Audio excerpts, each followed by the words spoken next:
Art is not optional. It's something that we really need. So yeah, that's a little bit about. Amazing what a large network of loose connections will do. Especially with artists. Anything is possible. Yeah, really good perspective. I didn't think about. Yeah, so I've learned that skill. Aggressively so, like in the best way possible. It's the fun part. Yeah, you look so stupid. That's how you know you're doing something cool. If you think you look dumb, keep going. I was in the mindset that I had to be a perfect artist.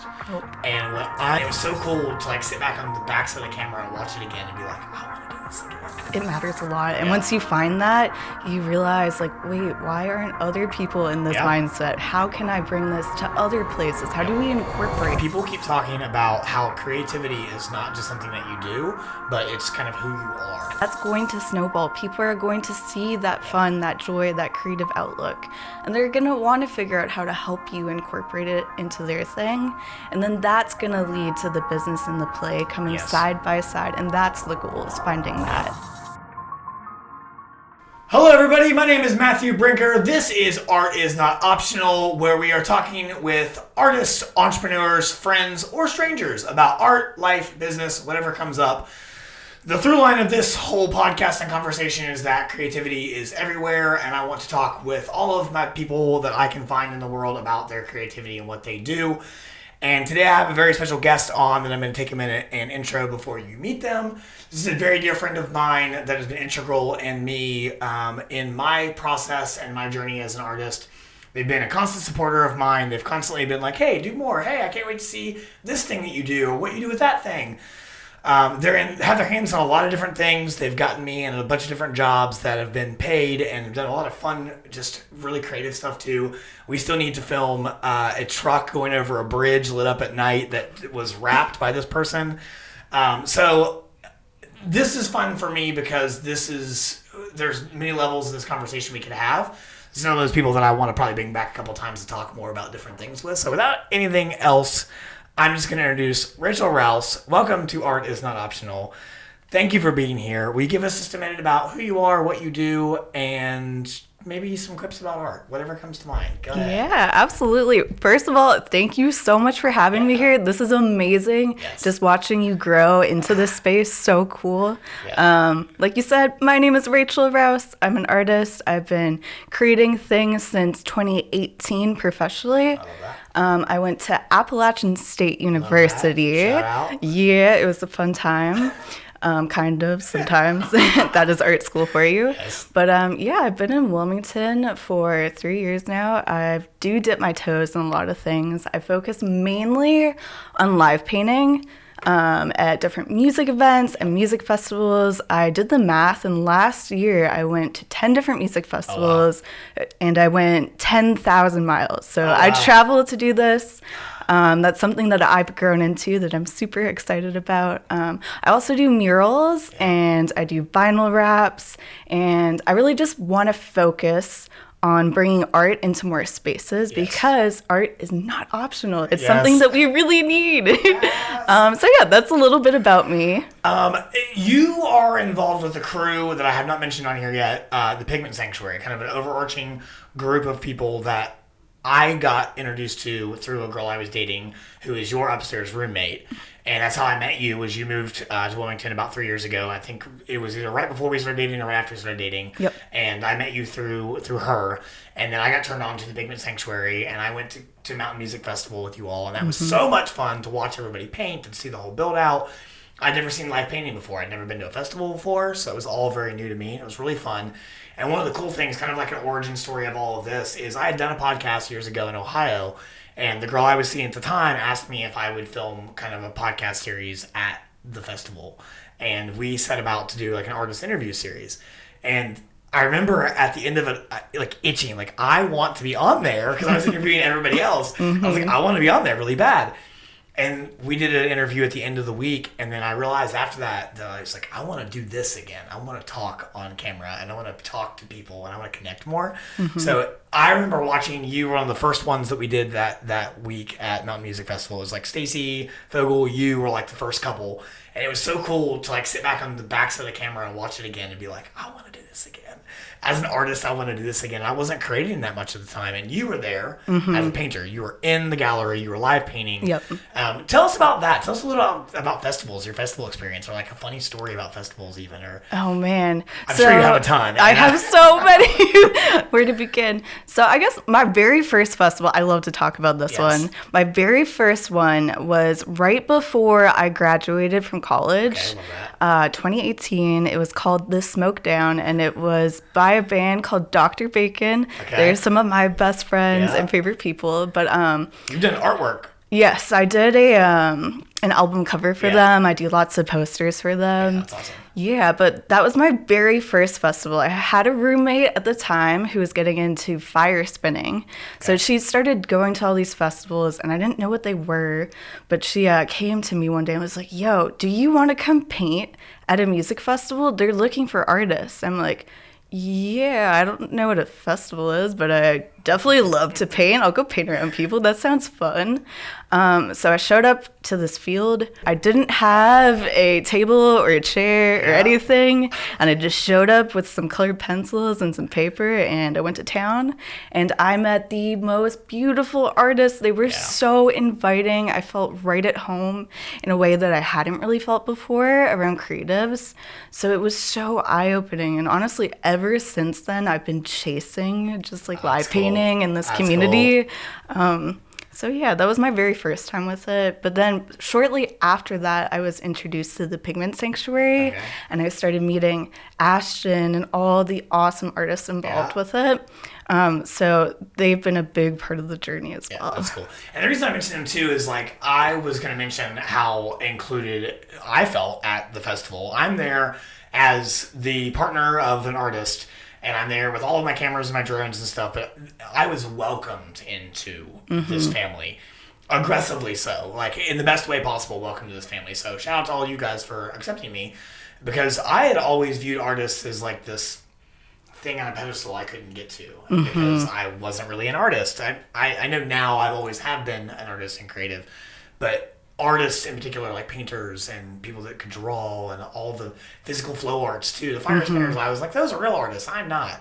But I started realizing that I really am, and it was really incredible to me how welcoming and accepting the Pigment Sanctuary and everybody at the festivals were. And it's just a cool space to go do cool things, and it's so much fun. It's somewhere that art is really appreciated, and I think that that's part of a festival realizes the importance of art and what it means to be an artist, and how it really just boils down to creativity and thinking outside of the box. Yes. So having spaces like festivals that really value that, it matters a lot. And once you find that, you realize, like, wait, why aren't other people in this mindset? How can I bring this to other places? How do we incorporate this? So a through line of things that keeps happening outside of us sitting in this room talking is people keep talking about how creativity is not just something that you do, but it's kind of who you are. And I've always thought this a little bit. I've realized now in retrospect throughout my entire life that I've been creative from the very beginning. And I didn't realize it until probably about 15 years ago. And then really about 10 years ago, I was like, oh, he's really creative. He needs to like lean into this. But I just did a video project with Fogel and Stacy, who are friends of ours, that I'm really excited about. One of the things they were talking about was that like creativity is everywhere. It's not just what we do painting wise. It's how we think about problem solving. It's how we think about the world and see the world. So I don't know. I think you and I have talked a lot about creativity and art, and especially me doing things that just makes money, because I like to make money, as we all do. It's important. But it's important. We have to make money to survive, to do this. But I don't know, I think I'd be interesting to get maybe your perspective on art being and creativity being everywhere, and then balancing, like, I think you're really good amongst all the people I know as an artist about balancing the art and the fun and the play with the business side of it. So I don't know, I'd like to hear your personal kind of take and philosophy on art and business and creativity being, in my vantage point at least, being everywhere. Maybe you differ on that, but I'd like to shut up for a second and let you talk about creativity and art. I'm learning this. I'm getting better at shutting up, by the way. And watch, I'm going to do it. Well, thank you. You know, it's funny, like, I still don't. No. I still don't really think of myself as like a business person, but I know that I am, and I'm figuring it out, and I'm doing the thing, which is the important part. Yes. But I don't know, like creativity is how you live. It's who you are. It's like you said, it's how you think about the world around you, and it's taking the time to be intentional and to use your ways of thinking to tackle the world around you. So I feel like when it comes to art, I just have to play. I have to find ways I can be creative. I don't feel like myself if I'm not doing that. So I've spent a lot of time trying to find ways that I can show up in the world and bring my creativity to the table and help create spaces for other people to feel that creativity and feel creative themselves. But along the way, I've definitely realized, like, if you want to keep doing that and being able to play, you do have to take care of yourself, sadly. You do have to make money. You have to do the things. No.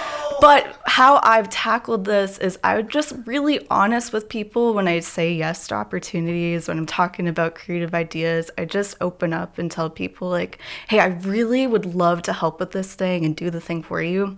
However, I still need to eat. Like, is there any way we can work around this to figure out a budget? A big part of it is helping people come up with budgets. Yeah, that's true too. That can help you a lot as a creative. That's a really good perspective I didn't think about. Yeah, so I've learned that skill a little bit. But then also, like, just prioritize the play, keep having fun, and then eventually that's going to snowball. People are going to see that fun, that joy, that creative outlook, and they're going to want to figure out how to help you incorporate it into their thing. And then that's going to lead to the business and the play coming side by side, and that's the goal, is finding that. And that's what I keep having these conversations with Fogel and Stacy and JT and everybody. And we were talking about it before we got on camera too, about like the play and that momentum and the connection and people seeing that. Like Fogel and Stacy and I were out on one of the busiest roads in Wilmington in a gazebo, and they've got this thing decked out with all this painting stuff and psychedelic things. And Fogel's got a original Star Wars toy from like the original show that he's got hanging in here, and it's like so them and it's so authentic and it's so silly and it's so fun. And I'm there with my cameras and I'm recording this on the side of the road as they're painting and talking about war stories of painting and stuff, and it's beautiful that they get to play and do this. I know it's not making us any money, but people are watching, and we are unabashedly playing and being creative and having fun together. And I think that's important. I think that's what you see kind of me doing and what's happening in this, what we call the scrap house here, and what I think is happening more largely around Wilmington with all these conversations that are happening is like people are playing. Yes. In ways that I'm really excited about, and people are wanting to do stuff even if they feel like they look silly. And they even talked about it today. They were like, "We look so stupid," and I was like, "Yeah, that's great. It's the fun part." Yeah, we look so stupid. That's how you know you're doing something cool. If you think you look dumb, keep going. You're on it. Breaking their neck on front, trying to look at this gazebo to see what's happening. Because I've got cameras and we're all out there and the cars are parked in and we're not supposed to be there. And there's a fire across the street happening and welcome to Wilmington. It's the whole thing, but it's beautiful that people are doing this and that I get to be a part of this too, because I think that's wonderful. A couple things that you said that I wanted to come back to. One, budgeting and asking people about a budget. When I'm asked about a budget, I immediately go, and freak out all the time. I don't have that written down. I don't know what these factors are. I freak out as a business professional. So I know when I ask a client if they have a budget, they also probably freak out a little bit. And going to the client and going like, hey, I'd love to do this, but I would really like to find a budget. Can I help you maybe find that? Or can we find something that's like negotiable? Super powerful. I think starting with empathy and starting with how can we help make this good for everybody is usually a good way to do business. And I found that in myself is like, oh, I'm asking for a budget of this person that probably doesn't have a budget any more than I do. I asked for a wedding budget the other day, and I was like, I don't have that written out. I know what I would charge you for what you want, but I don't have it written out, so I'm not going to go and do all that. So I think that's an important thing to note when you're dealing with clients business-wise. And you also mentioned creating spaces for other people to do more art and things. And I think the last time I saw you, we were at Savard downtown, and there was an art gallery going on with you and 3 other artists. And that brewery downtown is creating a space for artists that is safe and comfortable and vibrant and fun. And it's something that I'm really excited about. So I wanted to maybe go back to that little gallery and maybe talk about that real quick, about what you think about that gallery and how that could be or is impacting Wilmington and the surrounding area with the creativity and art? Because I have my own perspective on it that I'll give as an outsider. So I don't know, tell us about Savard, what happened there, and how you feel about that art gallery in Wilmington. Ooh, that is a great one to bring up. I love Savard. Okay, Savard, they are a new brewery in town, and they're doing a really cool thing by having a gallery space inside of the brewery. So that's a great way to incorporate local art into local business by giving local creatives a place to come and show their stuff. We had an awesome gallery opening. It was myself and 3 other artists. Our and work, they were picked out so perfectly. They all were amazing, but all very different. It was such a cool thing to look at. Sorry to interrupt. No, you're good. I do this if you haven't figured it out yet. Yes, Evan is one of the key players in that. Yeah. He organized and curated the show, and I believe he's doing that for all of it. He did a great job. It was a good, I don't know, it was just a really good time. It felt like a really elevated way to show our work, and it's a great way to put artwork in front of day-to-day people. Because as an artist, that's a big part of the mission, is like, how do you get your artwork in front of the right people? And to me, like, right people, that's a weird word, because like I believe everyone's the right person for art. You know, it doesn't have to be this fancy hoity-toity thing that you can't be a part of. Art is for everyone, you know? So I felt like that was a really great way to incorporate local art. Yeah, and that's why I wanted to bring that up, because we did an interview that day, and you talked about how you were so excited that people just coming to a brewery to have some beers with friends or family, or bring their kids or their dogs or whatever, like they can just go have their beer and browse around this section. It feels like somewhere in this brewery that you want to go. And you can go browse art from local artists that's just there. And then they did kind of like a sip and paint kind of thing where you guys came and painted, and everybody, you know, I came and hung out and recorded some things, and that happened again with the new gallery that went up. And I think it's just beautiful. My perspective on it is Savard is an offshoot of Wilmington Brewing Co. I don't know if you knew that. No, I didn't. Brewing Co. has been around for a long time. It's one of the bigger breweries in the area. But the last name of the owners is Savard. So they opened Savard Board and Beer and Board, as a downtown brewery and a space where they can shape surfboards. And it's very eclectic and very vibrant. And Evan is a board shaper and the manager there, and he's the one that's curating all these. And he picked Rachel and 3 other people that were all like phenomenal together because they were so different, and did a gallery. And then they all sat with me and did an interview, and I did some B-roll footage, and it's a video I'm in the process of making right now. But it's so cool, and it's beautiful to me to walk into a beautiful space like Savard and see beautiful art from y'all there in a way that was really impactful, because I knew you and one of the other artists, and I got to meet the other 2. But then I was in there last week, and there's 4 new artists, and it's still really cool. I can't wait to go check them out. And I don't know them, but it's still really cool. And I went back last Friday because I wanted to hang out and get to meet them, and it ended up not happening. But like I went back because I want to be involved in it. And I think that's so cool that we're in this moment right now, it feels like, where people are looking for those things. They're looking for the fine art artists, because I want you to talk about that too. It is fine art that you all are doing, but it's in a brewery space that's approachable and easy for people. And then give me your thoughts on what fine art is, because you defined it to me on camera a while back. Yeah. You remember it? I don't know exactly how I said, but you know, in college it was interesting because like it was hounded into your brain that you're gonna go show your work in galleries, and they didn't give you an alternative. Like that was what it meant to be a fine artist, was you showed your work in galleries with white walls, and fancy people came and bought your art, and it all fancy hors d'oeuvres and all of that. And that's what happens, and it will just happen out of thin air. They didn't really explain to you how to network and what other options were. So that was scary, but then I realized that like, no, that isn't what it means to be a fine artist. It means that you're putting art into the world, you're creating. As long as you're creating, you are an artist. And I believe that firmly, and it's really cool to watch as areas in town really want to see more fine art, but it's really just art.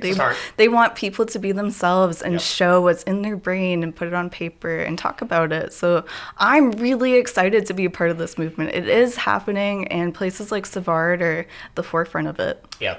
And I really can't think. I'd love to think of another place right now. There's one other spot. There's a wine and art bar in Wilmington that I think is also doing a great job of that. Mm-hmm. But, and not that other people aren't, but like I just don't know of any other places that are doing it like this is. Mm-hmm. And to the point that like I think I mentioned to you the other day that Evan and I were talking about me doing a mixed media gallery in there.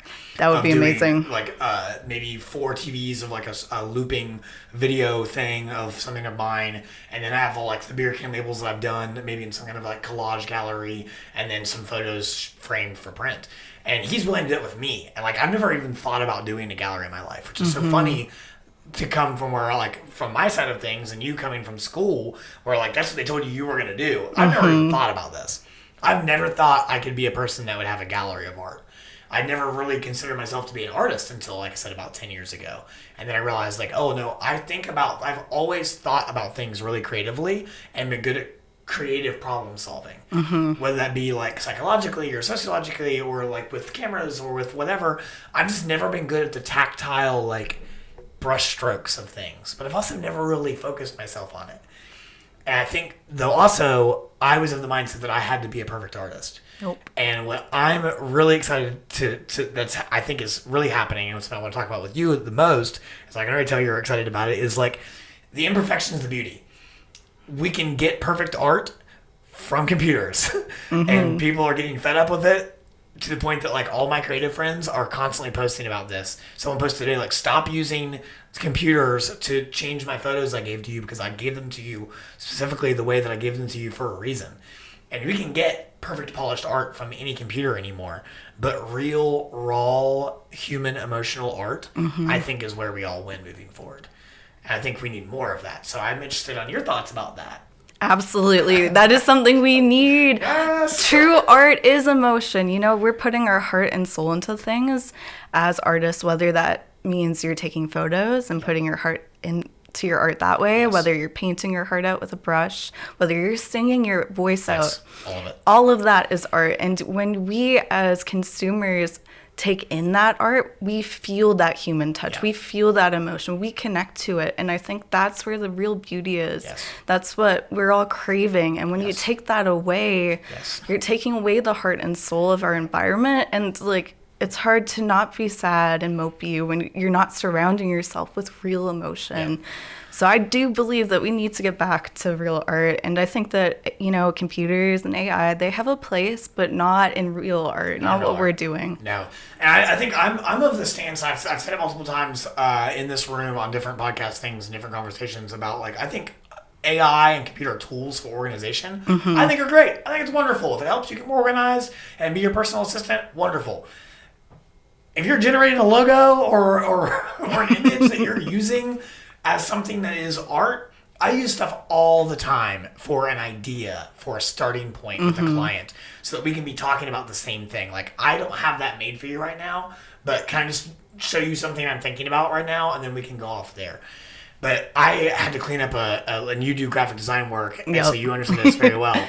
I forgot you do graphic design work until we were just talking about this. And I had to clean up a logo. It took me 2 hours to clean up a logo. Someone generated an AI in 5 minutes probably. But I could have done a better logo in an hour and not have to clean it up. And if they had just reached out to the person and had the graphic designer do it, they would have had the AI, the PNG, the JPEG, the everything they needed, the vectors. They would have had the whites, the blacks, this, the that, the PDF.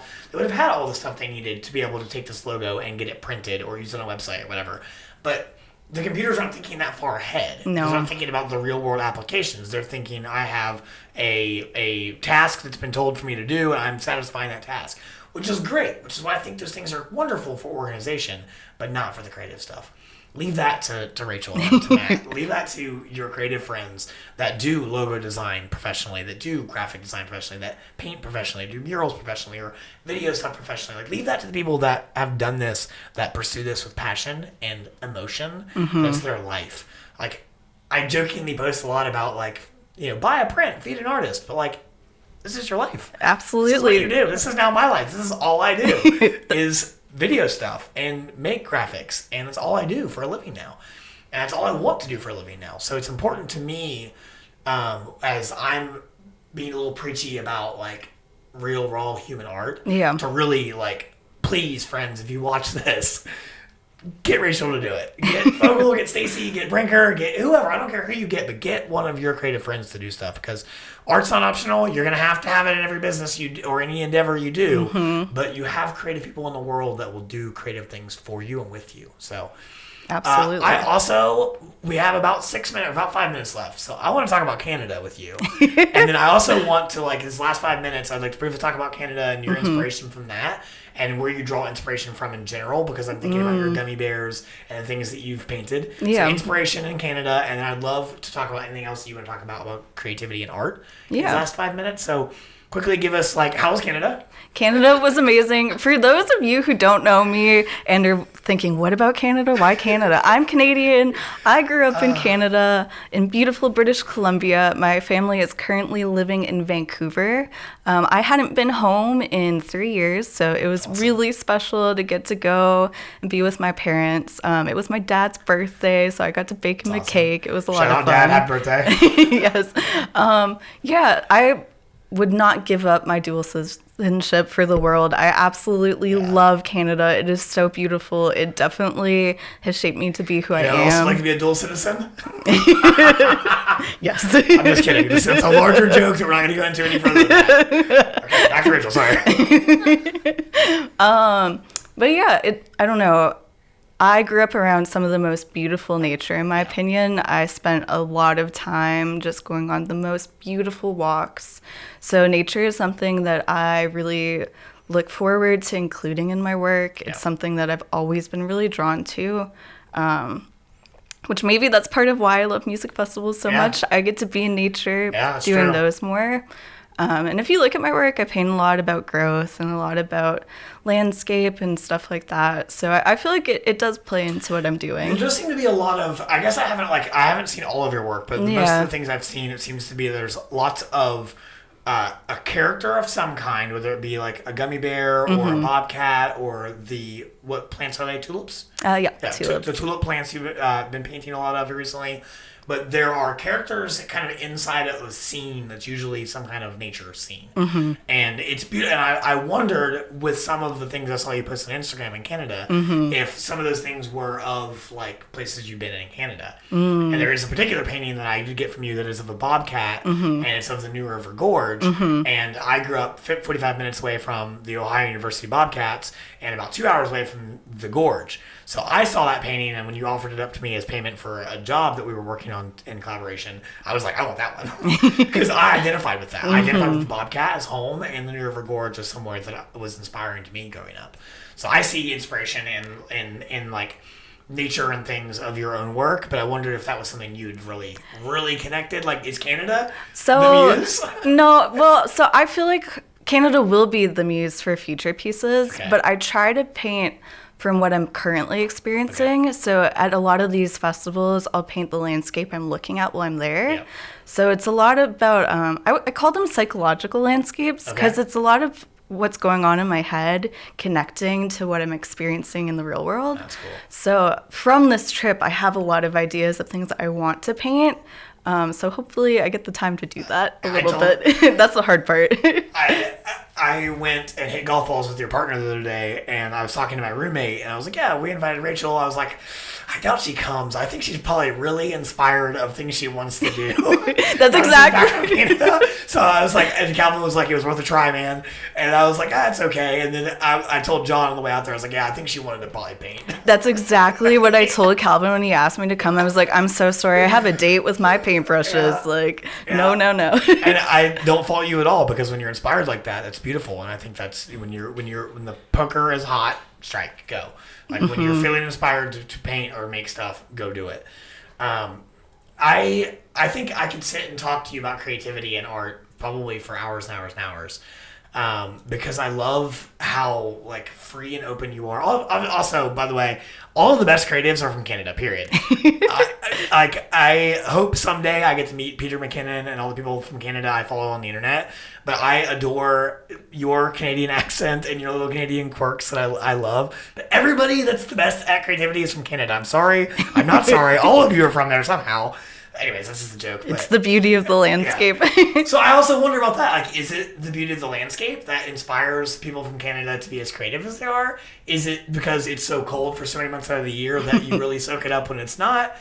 I'm interested in that. I don't know if you have an answer to that or not, but... I've thought about that a little bit. I think there are certain places that draw creatives, and I feel like, yes, Canada is one of those places, but Wilmington, look at how big of an art scene we have going on here. I feel like there's something in the air, whether that be the ocean, the salt, I don't know, but something is drawing us here, and I feel like that was true historically, too. Like, if you look at Venice... Okay. Camera's cut. We're back. We're talking about all the creatives in Wilmington and in Venice. And you talked about Wilmington already, but talk about all the people in Venice. So historically, like if you look geographically, there were lots of artists in different pockets. Venice is a really good example. There's so many fine artists that were coming out of Venice for a while. So what I'm hearing is that Wilmington's going to be the next hotspot. I personally... And I might be a little biased because I am here, but I feel like there is a special draw that's happening.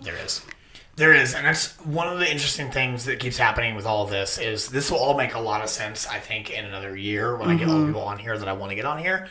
Fogel's an OG who's been here for a long time. He painted some of the first murals in Wilmington. You came here. I don't know what the whole connection is, but I know that Allie, who's your upstairs neighbor, came here kind of because of Fogel and the scene that was here. And then I think you got out of Raleigh-Durham area to come here to be closer to that same Yep, that's right. Same kind of thing. We were meeting the same people. Just a beautiful artist community that was down here. And we all work so well together and we're supporting each other.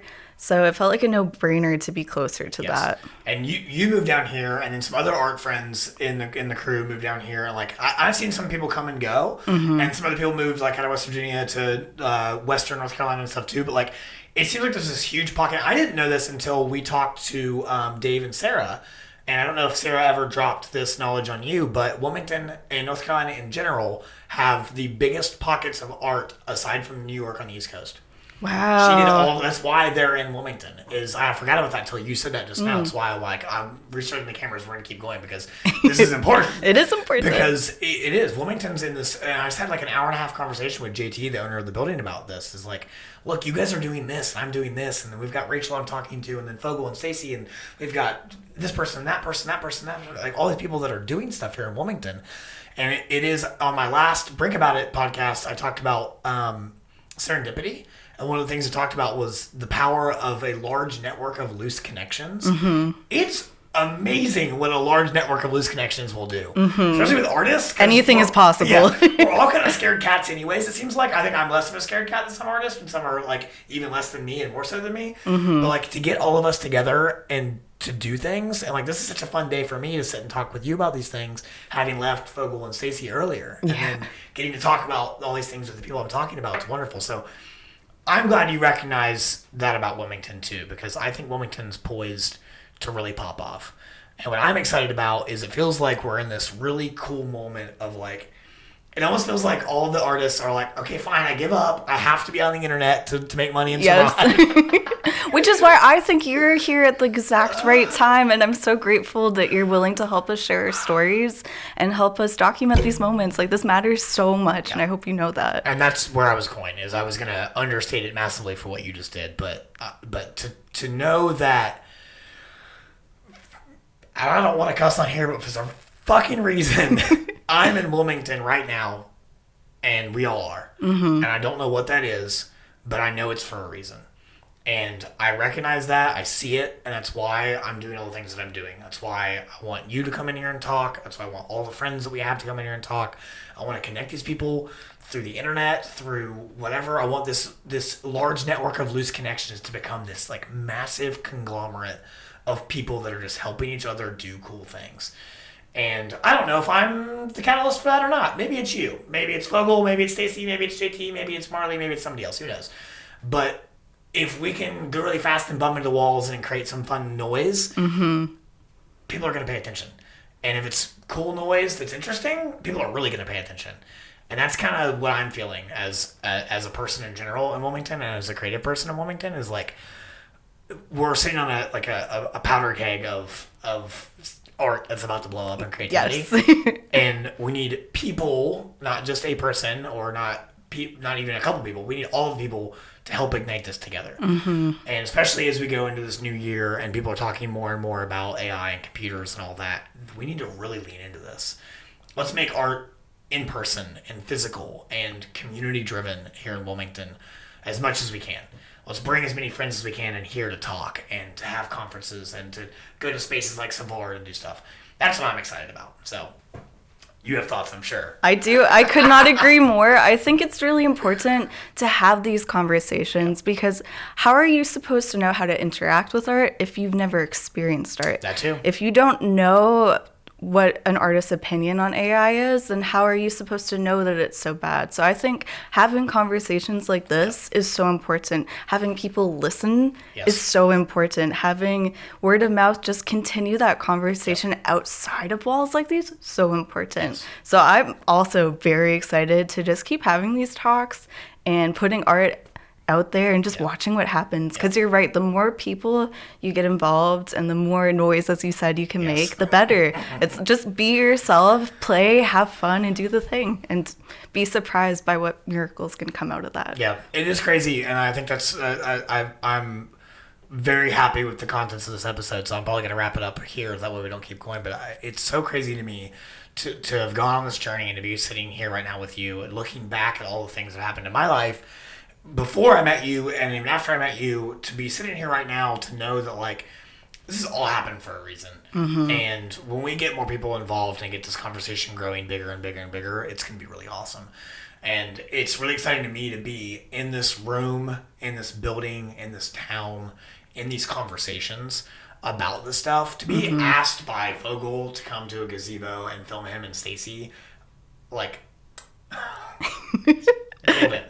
people, I sent a message out to somebody that when I moved here, I was afraid to create because this person was so much better than me. And I sent a message yesterday to this person and said, hey, would you ever want to, I sent the Artisan Optional like intro video. And I sent it to them and said, hey, would you be interested in doing an episode of this with me? And they were like, absolutely. And I was like, what? Someone that kept me from, they didn't keep me. I kept myself from doing it. They didn't keep me. Well said. Yeah, they did not keep me from doing art and creating things. I kept myself from doing it because I was afraid that I was going to be measured up to them and I wouldn't be good enough is what happened. But for me now, years later, to go, hey, would you be interested in doing this with me? And then be like, absolutely, was so cool. And that's the important thing that we need to keep grinding on in the creative community is like, this is collaboration. This is artists helping artists, people helping people. And it's for the goal of humanity and art and love and community. And that's what I'm hoping that we're building here in this. So thank you so much for being on here. I really appreciate it. And I'm going to have you back at some point for sure because you are a wealth of knowledge and information we did not even get into. All you know is she's from Canada and her art's great. Well, thank you so much for having me. I would love to be back. And thank you, everybody, for listening. Yes. So thank you all so much for listening to Art is Not Optional. My name is Matthew Brinker. This is Rachel Rowse. You can find her at rmr.art on Instagram and Facebook. Okay. And Rachel Rowse or RMR Arts everywhere? Yep, too? correct. Yeah. So RMR Arts everywhere. Her work is amazing. She does murals. She does festivals. She does graphic design. She does it all. This is a true quintessential artist. And she's Canadian, so she has to be the best. So you heard it here first. But yeah, thank you all so much for watching. It's been a pleasure. I appreciate each and every one of you that takes a little bit of time out of your day to care about art and me or her or this whole thing that we're doing. And if you want to be on here or you want to be a part of this community, please feel free, comment down below, and let's talk about art. Let's come on here and let's talk about how we can help build this community and further it and move it forward because it's happening. It's going to happen with you. It's going to happen with me. It's going to happen with all my friends. And I want more people involved in this because it can only get bigger the more people that do this with love and kindness. So that's all I have. Thank you all so much. Goodbye. Hell yeah. And that was amazing. Talk with the camera still rolling. Yeah. And like, how do you feel about it? Amazing. That was so much fun. I feel like you're right. We could have kept going. I want there to be that. And there's part of that with all of this, too, that I know I could shut up and let people talk even more, and I want to, and I'm going to. I think you did a good job of talking, that I want there to be a space in all of this where I do even less of the talking. Yeah, You know what I mean? I'm not always that much of a talker, so I'm a good person to just go with. But I knew that about you. Yeah. And that's why I'm saying this to you too. I have years because and while it's fresh, it's like I would like. I talked less with Fogel and less with Alston. Okay. But I felt like that was still a good cadence of what we did. I'd agree. I feel like there was a lot of back and forth there, and you did a good job of roping me back in. Yes. Because what you don't see is I have my fingers on my leg up and down over here, and when you say something, I just take a finger out and make a note. That's smart. And I do little things like that with my hands. Where I remember like that finger's for Savard, that finger's for budgets. So you can come back to it. So whenever we're talking, that's smart. I was like, listening. When I talk budgets, I put my middle finger away and was like, we're talking about budgets and blah, blah, blah. And then it was, okay, Savard's still on there, pull it away. So I've got little tricks like that I've learned from over the years. People used to always try to fuck with me bartending, like counting money. And what you do is you get to a stopping point, or I do, is get to a stopping point, and I put my fingers down. And I would just hold 40 cents. I've got 4 fingers down. Or I'd have like $5 and 40 cents. And I would just do this on the bar and then keep talking and then get right back to it. And they're like, how did you not? I'm like, that's amazing. Because I'm smarter than that. I'm smarter than you in particular, drunk person. Not everyone. Yeah. No, I feel good about that. That felt really good. Do you edit it at all, or you just put the whole thing? Whole thing. Awesome. Whole thing, and then I'll cut out the little blip. Right now, I'm in the cutting out.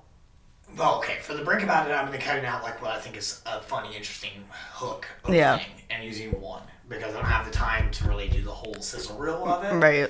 When I get to the point where